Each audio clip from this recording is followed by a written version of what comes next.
မင်္ဂလာပါလို့ပြောရင်တော့အခုချိန်လက်ရှိအချိန်နေကျွန်တော်မြန်မာနိုင်ငံအချိန်တွေကမင်္ဂလာပါလို့တော့မှပြောရင်မှန်အောင်မှန်လားတော့မသိဘူးပေါ့နော်အဲ့တော့အခုဗီဒီယိုလေးကတော့တကယ်ပါနော်ကျွန်တော်ဒီအခုလက်ရှိဖြစ်နေတဲ့ငလင်ဒဏ်ဘေးကိုအဓိကပြောချင်တာပေါ့နော်အဲ့တော့အဓိကပြောချင်တဲ့အကြောင်းအရာကနိဗ္ဗာန်နဲ့လည်းမဆိုင်ဘူးပေါ့နော်တက်တင်နဲ့လည်းမဆိုင်ဘူးတည်င်းနေလည်းအဲ့လိုတည်င်းနေနဲ့နည်းနည်းဆိုင်တာပေါ့ဘာလို့လဲဆိုတော့ကျွန်တော်ကိုကလည်းနိဗ္ဗာန်နဲ့နည်းနည်းစိတ်ဝင်စားတယ်ဆိုတော့နိဗ္ဗာန်အကြောင်းပဲပြောမှာပေါ့နော်အဲ့တော့ဒါပေမဲ့အခုပြောမယ့်နိဗ္ဗာန်အကြောင်းကတော့ကိုအကောင်လုံးနဲ့သက်ဆိုင်နေပေါ့နော်အခုလက်ရှိဖြစ်နေတာလည်းသက်ဆိုင်နေအဲ့တော့နိဗ္ဗာန်ပတ်မိုးနဲ့နိဗ္ဗာန်အကူအညီနဲ့ပဲကျွန်တော်တို့အကူအညီတွေအများကြီးဖြစ်တယ်ပေါ့နော်အဲကြောင့်ဒီနေ့ဗီဒီယိုလေးကိုကျွန်တော်အခုဒီတိုင်းပဲပြောလိုက်တာပေါ့နော်အဲ့တော့ပုံလေး transition တွေပါတယ်ကြာရင်မထည့်တော့ဘူးကျွန်တော်သိစေချင်တဲ့အကြောင်းအရာလေးပဲပြောပါမယ်အဲ့တော့ပထမဆုံးအနေနဲ့ကျွန်တော်မြန်မာနိုင်ငံမှာငလင်လှုပ်တဲ့ငလင်တန်းနေခံရတဲ့အရင်တုန်းကလည်းလှုပ်ခဲ့ပူတယ်အရင်တော့တဘာဝဘေးရနေဆိုအကြီးမမဆိုနာဂစ်ဖြစ်သွားတယ်ပေါ့နော်အဲနာဂစ်မှာလည်းကျွန်တော်တို့တော်တော်လေးကိုမြန်မာနိုင်ငံကချုံကြထိခိုက်ခဲ့ရတယ်ပေါ့နော်အခုလည်းလာပြန်ပြီကျွန်တော်တို့ဒီပေါ့နော်ခဏလေးဆိုတဲ့အခိုက်အတန့်ပေါ့နော်2မိနစ်3မိနစ်ဆိုတဲ့အခိုက်အတန့်လေးကကျွန်တော်မြန်မာနိုင်ငံကိုတော်တော်ကြီးကိုအထိနာတယ်ပျက်စီးမှုတွေများခဲ့တယ်ပေါ့နော်အခုဆိုတေဆုံးသူစင်းကတော့ထောင်ကျော်နေပြီပေါ့နော်ပျောက်ကျသူစင်းကတော့ရာကျော်တေဆုံးသူကထောင်ကျော်ဖြစ်နေပြီဆိုရင်တော့စိတ်မကောင်းတော့သတင်းတွေပေါ့နော်အဲ့တော့စိတ်မကောင်းတော့သတင်းတွေကြားထဲမှာအခုဘာပြောချင်လဲဆိုတော့ကျွန်တော်တို့ဒီ social media တွေနီးပညာပိုင်းအရာတွေရော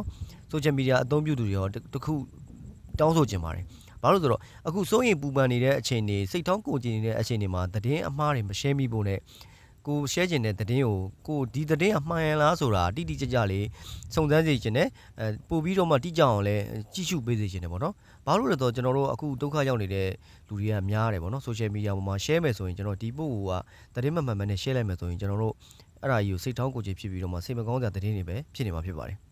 ပြောချင်တာဗျဟို social platform ပုံမှာကျွန်တော်တို့ကဒုက္ခရောက်နေတာတွေကို share တယ်ဆိုတော့ okay အဲ့ဒါအမှန်ကန်သတင်းဒုက္ခရောက်နေတာဆို share လိုက်ပါတကယ်မြန် share ပေးပါအဲ့ဒါဆိုရင်တော့တကယ်သတင်းကအမှန်တယ်ဆိုတော့အကူအညီရာရောက်တယ်လေအကူအညီရာရောက်တယ်ဆိုတော့အကူအညီပေးရမယ့်လူတွေလည်းအများကြီးပဲအကူအညီပေးမဲ့လူတွေလည်းအများကြီးပေါ့နော်အဲ့တော့အလူရှင်တွေပဲဖြစ်ဖြစ်ကျွန်တော်တို့ဒီဟိုအစားအစာအခမဲ့ဝေတာပဲဖြစ်ဖြစ်ကျွန်တော်တို့ထမင်းတုပ်တွေဝေတာပဲဖြစ်ဖြစ်ပေါ့နော်အကုန်လုပ်လို့ရတယ်ဒါပေမဲ့အဲ့လိုမျိုးအကူအညီရဖို့အတွက်လည်းကျွန်တော်တို့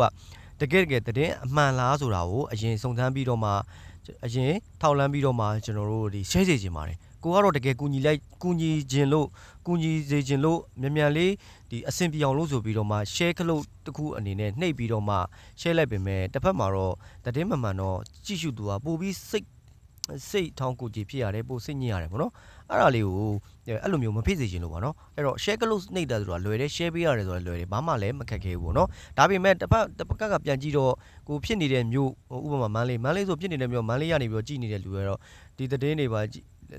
မြင်နေရတယ်တခြားမျိုးတွေကလည်းမြင်နေရတယ်အမျိုးတွေဆွေမျိုးတွေကိုယ့်ရဲ့ညီကိုမောင်နှမတွေအမိဘတွေကျွန်တော်အဲ့ဖြစ်နေတဲ့လက်ရှိမျိုးမှာဖြစ်နေတယ်ဆိုရင်လက်ရှိမျိုးပေါ်မှာဖြစ်နေတဲ့တကယ် reality ဖြစ်နေတဲ့သတင်းတက်တယ်ဆိုရင်တော့အဆင်ပြေတယ်အဲတကယ်သတင်းအမှန်မဟုတ်ဘဲနဲ့တင်နေဆိုရင်ဆွေမျိုးသားချင်းတွေပဲဖြစ်ဖြစ်သားသမီးတွေမိဘတွေပဲတွေ့စိတ်တောင်းကိုကြည်ပြီးတော့မှစိတ်ဆင်းရဲစရာတွေနဲ့စိတ်ထိခိုက်စရာတွေနဲ့စိတ်ဆင်းရဲစရာတွေပဲကြုံရမှာပေါ့နော်။ဘာလို့ဆိုသတင်းအမှန်မဟုတ်ဘဲနဲ့ကိုကတကယ်စိုးဝါးဖြစ်နေပြီဆိုတဲ့ပုံစံမျိုးကြီးကိုမဟုတ်ဘဲနဲ့ share တာကတော့တော်တော်လေးကိုဒီကာကန်ရှင်မိသားစုတွေအတွက်စိတ်ပူစရာတွေပေါ့နော်အဲ့လိုစိတ်ပူစရာတွေမဖြစ်အောင်ပြီးတော့ကျွန်တော်တို့လက်ရှိအနေအထားမှာစိတ်ပူပန်စရာတွေလည်းလျှော့အောင်ပေါ့နော်သတင်းအမှန်တွေကိုပဲ share ပေးဖို့ရယ်တောင်းဆိုချင်တာပါအဲ့တော့ဒီခက်ပြက်ကြီးထဲမှာအခုလိုမျိုးဖြစ်နေတဲ့အချိန်မှာဒုက္ခရောက်သူတွေကိုကျွန်တော်တို့လေကားတိတ်ပုံစံမျိုးတုံးပြီးတော့မှအတန်းရှင်းရှာတဲ့လူတွေကအများကြီးရှိလို့ပါအဲ့လိုမျိုးမဖြစ်စေချင်လို့ကျွန်တော်ဒီနေ့ဗီဒီယိုလေးကိုပြောရခြင်းဖြစ်ပါတယ်အဲ့တော့ဒီ view များအောင်ကျွန်တော်တို့ဒီကုညီဟိုဘယ်လိုပြောမလဲဒုက္ခရောက်သူကိုရင်တစ်သူကိုဝါးနဲ့ထိုးပုံစံမျိုးပေါ့နော်အဲ့လိုမျိုးပေါ့နော်ဒါစိုးစကားတွေတော့အများကြီးမပြောတတ်ပါဘူးကျွန်တော်ပြောချင်တာကဒီသတင်းတွေကိုအမှန်ကန်ကျွန်တော် share ဖို့အစားတော့အခမဲ့ဝေတဲ့နေရာတွေပြီးတော့ယာယီစေးကန်းတွေပြီးလူမှုဖူလုံရေးအသင်းတွေလူမှုကယ်ဆယ်ရေးအသင်းတွေအဲ့ဒါတွေအကုန်လုံးတွေ့မယ်ဆိုရင်တော့ဒီကုညီမဲ့သူတွေပို့တွေရှိပဲဆိုရင်တော့အများကြီး share ပါမြန်လေး share ပါတုတ်ဆိုင်မနေနေပေါ့နော်ဒါမှတကယ်သတင်းတွေပါအမှားတယ်တကယ်ဖြစ်ပျက်စရာတွေတကယ်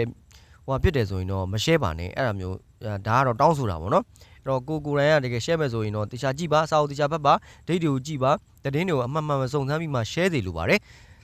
ကျွန်တော်မြန်မာနိုင်ငံမှာပြစ်နေတာကဘာဖြစ်လဲဆိုတော့အဲ့တော့ social media ပေါ်မှာမြင်သမျှတွေ့မြအရာအလုံးယုံတာပဲယုံလွယ်တက်တာပေါ့နော်မြန်မာလူမျိုးတွေကယုံလွယ်တက်တယ်ပြီးတော့စိတ်ထိခိုက်လွယ်တယ်ဒီ စိတ်တိကြိုက်လွယ်တယ်ဗျပြောချင်တာယုံလွယ်တဲ့စိတ်တိကလွယ်တယ်အဲ့ဒါကြောင့်မို့လဲမြန်မာလူမျိုးတွေကပို့ပြီးတော့မှစိတ်တောင်းကိုခြင်းနဲ့အသက်အရွယ်ကြီးရင်တာများတယ်ဗောနော်အရွယ်မတိုင်ခင်အိုမင်းရင်ညော်မှုဆိုတာအဲ့ဒါနဲ့ဖြစ်လာတာဗောနော်အဲ့လိုမျိုးမဖြစ်စေချင်လို့အဲ့လိုမျိုးဒုက္ခရောက်တဲ့သူကိုကျွန်တော်တို့ရင်းနှီးသူကိုဝါးနဲ့ထိုးပုံစံမျိုးဗောနော်အဲ့လိုမျိုးမဖြစ်စေချင်လို့ဒီအကြောင်းအရာလေးပြောတာဗောနော်အဲ့တော့ငလင်မလုတ်ခင်ရပ်ပိုင်းဒါမှမဟုတ်လဲငလင်မလုတ်ခင်2ရက်3ရက်လောက်ကကျွန်တော်တို့မိုးလေဝသသတင်းကိုဘယ်သူမှလည်းကြည့်ကြမှာမဟုတ်ဘူးဘယ်သူမှလည်းအချိန်ပေးပြီးကြည့်မှာလည်းမဟုတ်ဘူးဗောနော်အဲ့တော့ကျွန်တော်တို့လူငယ်လေးမကြည့်လို့လူကြီးတွေကလည်းကြည့်ချင်မှကြည့်မယ်ကြည့်တဲ့လူကြီးကတော့ကြည့်လိမ့်မယ်ဗောနော်တို့ပေမဲ့တခုရှိတာကျွန်တော်မြန်မာနိုင်ငံမှာမိုးလေဝသသတင်းကြည့်တဲ့လူထက် social media ပေါ်မှာအတန်းချင်းရှာတဲ့လူ social media ပေါ်မှာပျော်မွေးတဲ့လူလောက်ပဲရှိတာဗောနော်အဲ့ဒီသတင်းတွေဖတ်တာသတင်းတွေကြည့်တာမရှိဘူးဗျာသေးလားမိုးလေဝသသတင်းကိုမကြည့်တာအဲ့တော့တခြားသတင်းရောကြည့်တာဗောနော်အဲ့တော့အတန်းချင်းရှာတဲ့သတင်းတွေကျွန်တော်တို့ဒီပွဲရှာတဲ့သတင်းတွေလောက်ပဲကြည့်တယ်ဟာတာတွေဗီဒီယိုတွေအဲ့ဒါတွေပဲကြည့်တယ်ကျွန်တော်တို့တကယ်ရာသီဥတုအခြေအနေမိုးလေဝသအခြေအနေဘယ်သူမှမကြည့်ကြဘူးနော်အဲ့တော့ nugget တုံးကအခြေအနေလည်းဘယ်သူမှမကြည့်ကြဘူးအဲ့တော့ nugget ပြီးတဲ့အချိန်တော့ကလည်းကျွန်တော်တို့ nugget တုံးကတဘာဝဘင်းနေကြုံရတယ်တော်တော်ကြီးမောက်ကြုံရတယ်အဲ့ဒါကိုလည်းကျွန်တော်တို့ကနီးနာမယူဘူးအဲ့ဒါကိုလည်းကျွန်တော်တို့ကသင်္ကန်းသာဖြစ်မယူဘဲနဲ့ကျွန်တော်တို့မိုးလေဝသသတင်းဆိုကြော်လိုက်တာများတယ်မိုးလေဝသဆောင်းပါးဆိုမဖတ်တာများတယ်မိုးလေဝသအကြောင်းဆိုစိတ်မဝင်စားတာများတယ်ဗောနော်ဒီနေ့မိုးရွာမလားဆိုတော့နားမတောင်ဒီနေ့ဘာယာတီဖြစ်လဲဒီနေ့အရန်ပူနိုင်တယ်ဆိုတာလူတွေစိတ်ဝင်စားကြဘူးအဲ့ဒါကြောင့်မို့လဲကျွန်တော်တို့မြန်မာနိုင်ငံကအခုလိုမျိုးဘေးရနေတဘာဝဘေးအနေရောเนาะကြိုတင်ကောက်ကွယ်မှုတွေကျွန်တော်ကြိုတင်သတိပေးတာတွေကြိုတင်သတိပေးမှုတွေကြိုတင်သိမှုတွေအရန်နဲတယ်ပေါ့နော်ပြောမယ်ဆိုရင်တော့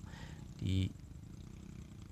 တိတ်ပြီးတော့စိတ်ဝင်စားကြတာပေါ့နော်ပြောမယ်ဆိုရင်တော့အားကြောင့်မို့လဲကျွန်တော်တို့ဒီအလူးလဲခံရတာပေါ့နော်10မိနစ်2မိနစ်လောက်ကိုပေါ့နော်အဲ့တော့ဘယ်သူမှလည်းစိတ်ဝင်စားကြဘူးလေအဲ့တော့အခုချိန်မှာကျွန်တော်ပြောချင်တာကဒီတဘာဝဘေးအနေရရာသီဥတုတို့မိုးလေဝသသတင်းတွေကိုဆိုတာကကျွန်တော်တို့ရှေ့လျှောက်တတိထားရမယ်ရှေ့လျှောက်ကျွန်တော်တို့ဒီစိတ်ဝင်စားရမယ်ဆိုတော့ဒီသင်ခန်းစာလေးနောက်တစ်ခုရတယ်လို့ကျွန်တော်စိတ်ထဲမှာမြင်ပါတယ်ဘာလို့လဲဆိုတော့ကျွန်တော် nugget ကိုခံစားပြီးသွားပြီအဲ့တော့ nugget တော့သင်ခန်းစာတိတ်မရလိုက်ဘူးဆိုပေမဲ့လူတွေအများကြီးတည်တယ်ဗျာမြန်မာနိုင်ငံတော်တော်လေးကိုကျွန်တော်တို့တော်တော်လေးကိုစုပ်ယုပ်သွားတယ်ပေါ့နော်အခု okay အဲ့တော့ငလင်ဒုတိယအချိန်နေလာပါပြီအဲ့တော့ပထမသင်ခန်းစာကိုသင်ခန်းစာအဖြစ်မတတ်မှတ်ဘူးအခုဒုတိယသင်ခန်းစာကိုငလင်ကိုကျွန်တော်တို့ဒုတိယသင်ခန်းစာဖြစ်တတ်မှတ်မယ်ဆိုရင်နောက်ကျွန်တော်တို့တဘာဝဘေးနယ်ကိုကြိုတင်သိတာပဲဖြစ်ဖြစ်ကြိုတင်ခံမှန်းတာပဲဖြစ်ဖြစ်ကျွန်တော်တို့ကြိုတင်သိရှိပြီးတော့မှပြင်ဆင်တာပဲဖြစ်ဖြစ်ကျွန်တော်တို့အတွက်ပို့ပြီးတော့မှအထိကိတ်နဲမှာပေါ့နော်ပို့ပြီးတော့မှကျွန်တော်တို့တတိထားရမှာပေါ့နော်တတိထားလို့ရတာပေါ့နော်အဲ့လိုမျိုးပြည့်စေချင်တာပေါ့နော်ကျွန်တော်တို့လည်းကျွန်တော်တို့လူကြီးပြောမှာပေါ့ကျွန်တော်တို့လူငယ်လည်းတော်များမကြည့်ဖြစ်ပါဘူးကျွန်တော်လည်းသင်ခန်းစာရတာနေတိုင်းတော့အပြင်မထွက်ခင်မိုးလေဝသလေးသတင်းလေးနားထောင်အောင်ပါပဲမိုးလေဝသသတင်းလေးကြည့်လိုက်အောင်ပါပဲကိုရာသီဥတုကဘာတွေဖြစ်နေပြီလဲဆိုတာကိုကျွန်တော်တို့ကြည့်သိပြီလေ့လာသိပြီစိတ်ဝင်စားသိပြီလို့တော့ကျွန်တော်မြင်ပါတယ်ဒါကျွန်တော်မြင်ပါအခုကြည့်နေတဲ့အခုနားထောင်နေတဲ့အခုတငယ်ချင်းတို့လူချင်းမင်းတို့ရောဘလို့ထင်လဲစိတ်ဝင်စားသိပြီလားစိတ်ဝင်မစားသိဘူးလားလေ့လာသိပြီလားဗောနော်အဲ့တော့ကိုယ့်ရဲ့အမြင်တွေကိုအောက်မှာ comment မှတ်ပြီးတော့မှဆွေးနွေးသွားပေးပါဝင်ရောက်ပြောဆိုသွားပေးပါကျေးဇူးအများကြီးတင်ပါတယ်ဒီဗီဒီယိုကဒီလောက်ပါပဲအဲ့တော့ဗီဒီယိုအဆုံးမှာဗာပြောချင်လဲဆိုတော့ငလင်အသင့်ဘေးအတွက်ပေါ့နော်ငလင်အသင့်ပြည်သူတွေအတွက်ကျွန်တော်တို့ဒုက္ခရောက်နေတဲ့လူတွေအတွက်အကူအညီရနိုင်တဲ့ post တွေကိုတွေ့တာနဲ့မြင်မြင် share ပေးဖို့ကျွန်တော်ပြောချင်ပါတယ်အဲ့တော့သတင်းတွေမှန်လားဒီ post ကမှန်လားမမှန်လားဆိုတာကိုအရင်စုံစမ်းပြီးတော့မှတကယ်ထိရောက်တဲ့အကူအညီဖြစ်တယ်ဆိုရင်တော့တကယ်လက်မနှေးပဲနဲ့မြန်လေး share ပြီးတော့မှမြန်လေးလူသိရှင်ကြားဖြစ်အောင်လုပ်လိုက်ဖို့တိုက်တွန်းပါတယ်ကျေးဇူးအများကြီးတင်ပါတယ်ဗျ